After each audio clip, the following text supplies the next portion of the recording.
Same sex of marriage को honourable Supreme Court of India की constitution bench के जरिए से इलीगल करार दे दिया था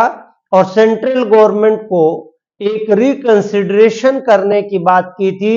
कि सेम सेक्स ऑफ मैरिज यानी सेम जेंडर से शादी को रेगुलराइज करने के लिए जो Supriyo versus Union of India honourable Supreme Court of India में फाइल की गई थी, उसको कॉन्स्टिट्यूशन बेंच के जरिए से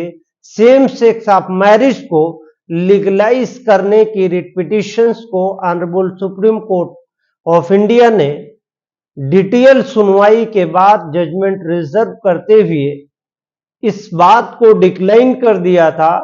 कि सेम सेक्स ऑफ मैरिज को as per special marriage act के तहत रेगुलराइज नहीं किया जा सकता है। उसमें रिव्यू पिटीशन फाइल की गई आर्टिकल 137 के तहत, यानी ऑनरेबल कॉन्स्टिट्यूशन बेंच के जजमेंट को रिकंसीडर करने के लिए रिव्यू फाइल हुई है और रिव्यू में तमाम ऐसे ग्राउंड्स लिए गए हैं जिसमें मुख्यतः ये कहा गया है कि ऑनरेबल कॉन्स्टिट्यूशन बेंच के ऑर्डर पे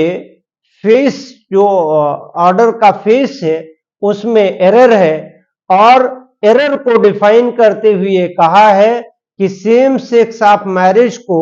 लीगलाइज किया जाए या ना किया जाए, लेकिन कम से कम स्पेशल मैरिज एक्ट के तहत रजिस्ट्रेशन की जो प्रोविजंस है उसमें इक्वलिटी को कंसीडर किया जाए, यानी तमाम ऐसे मैटर्स हैं जिसमें रजिस्ट्रेशन को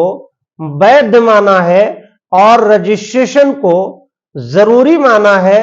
और रजिस्ट्रेशन को नेसेसरी माना है, तो ऐसे मामले में स्पेशल मैरिज एक्ट के तहत इसमें रजिस्ट्रेशन को मैंडेट किया जाए या कम से कम रजिस्ट्रेशन को नेसेसरी किया जाए। ये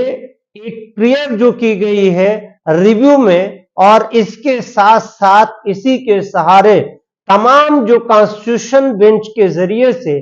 Supriya versus Union of India में ऑनरेबल कॉन्स्टिट्यूशन बेंच ने जो जजमेंट दिया था, इसी ग्राउंड्स के सहारे पूरे जजमेंट पे रिव्यू पिटीशन फाइल हुई है, जिसपे honourable Supreme Court of India ने